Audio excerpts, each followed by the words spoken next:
Hello, coolers. Welcome back to Viva Barça, the home of everything Barcelona, where we are going to be discussing on some interesting developing stories. We start with this report claiming that Barcelona, Real Madrid, Juventus are set to relaunch the Super League project with one major change. What is that change all about? We are going to be discussing on that as we move ahead.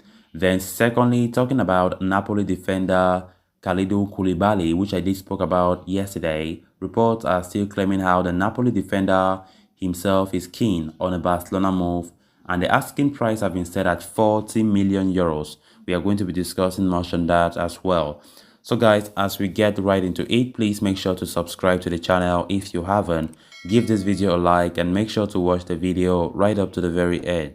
Barça! Barça! Last summer, the news about a possible European Super League, spearheaded by the biggest clubs in Spain, England, and Italy, took the football world by storm. The project came up as a threat to the UEFA Champions League with the idea of a promise of humongous revenue. Fans were not too keen hearing this, though, as it gave reservation to most prominent clubs with no relegation or promotion.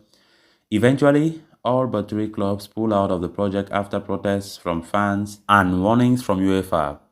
The Telegraph now reports that the three clubs are ready to relaunch the Dome project with one significant change. The concept of permanent membership will be scrapped to make it more inclusive and allow other clubs to enter via domestic qualification. The new proposal is likely to be announced later this week by Juventus president Andrea Agnelli at a Sports Industry Summit.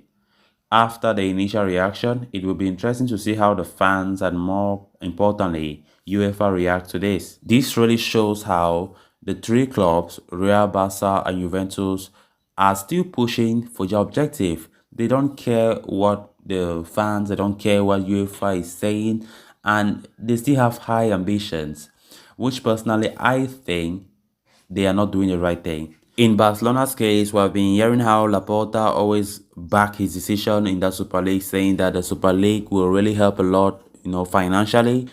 Given as Barca is really suffering, economically, we don't have money to do many things as we should have. And he thinks staying in the Super League will eventually solve our financial issues for FC Barcelona. I personally don't buy into that idea, honestly. The Super League is a doomed project, I will be honest with you guys. There are just three clubs there now. The other English clubs, all of them left. Many of the other clubs in Italy, they left. Many of them left. So sometimes I ask myself, how are these three clubs, how are they going to participate in that league? I know there are plans in the background that they might bring back the other clubs, but it is difficult to even envisage such, honestly. So if Barca are looking at the Super League as something that will bring back the club where it used to be, financially wise, then it's really difficult to understand. Really difficult to understand. Had it been the other clubs in Europe were still part of it, and the competition will likely maybe kickstart whatever, then that could have been understood. But right now, it's just too complicated. So as you can see from the report, the three clubs have high ambitions.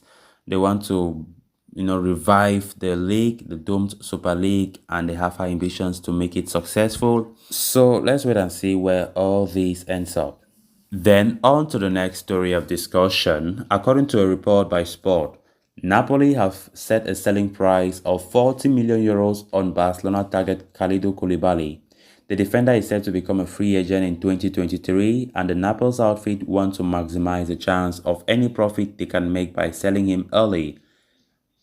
Barcelona, who are on the lookout for low-cost signings, however, consider the asking price to be excessive because of his contract length. The report also states that Koulibaly is keen on a switch to Barcelona and will push to leave Napoli if an offer arrives.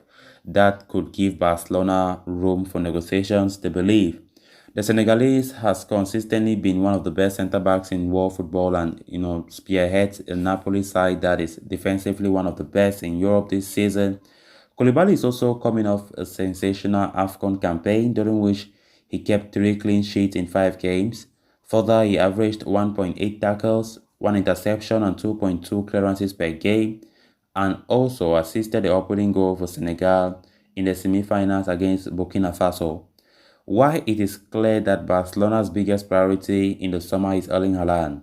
Barca might have to distribute that budget across several positions to bring in several talented players, including Koulibaly. I think that 40 million euro asking price for Koulibaly is quite high. It's really high. And as we have heard from the report, Barca are not okay with such an amount. Considering that the player's contract, it expires in 2023. And that should be a reason why such an amount should not even exist. It's too high for Koulibaly. So I think it's all about Napoli not wanting Koulibaly to leave. Of course, he's still valuable to them. So it's just setting such an outrageous sum, knowing that Barca can't meet that valuation. But nonetheless, if that is the case, Barca have other options that they can still look at, and it's not all about Koulibaly. He is linked, yes. The player wants to come to Barca himself, according to the report, yes. But will Barca be able to pay such an amount? I don't think so. If we pay such an amount, then I think we don't have money to strengthen other areas of the squad, right? Erling Haaland, the top priority, as we've been getting in numerous occasions. That will be we'll spend about 100 and something million for everything for Haaland, agent commission, and so on and so forth. And what about the 40 million? Yeah, that is impossible for Barca to even think of doing that. I think it will not even happen that Laporta spends such an amount for Koulibaly, knowing that the other areas of the team needs to be strengthened as well. We have a left back to strengthen, we have right back to strengthen, we have things that we can go for in the summer to strengthen the squad. And with the centre-back position a priority for the club to strengthen this summer, Barca can go for other targets, other cheaper, affordable targets. But of course, I can sense the feeling that Laporta is looking but for a free agent, apart from Erling Haaland. What I can say is the board is looking but for the free agent market. But now Koulibaly, 40 million, impossible. Count that day out. Nothing is going to materialize there. So let's see what decisions will be made in the coming months as the summer transfer window approaches. But defensive reinforcements, I think, is very, very necessary at this moment. We have a lot of attack as it stands. We have a lot of attack. We have midfield also stocked. So apart from Erling Haaland in the forward position that Barca want to go for, we need a very good centre-back that will make this team prevail in the future. That's just what we need, in my opinion. So guys, with that, we have come to an end of this episode. Thanks a lot for watching. Hope you did enjoy the video, and also hope you did subscribe. If you haven't, please make sure to do so you stay in touch with the latest on FC Barcelona here on Viva Barca. Until next time, bye-bye.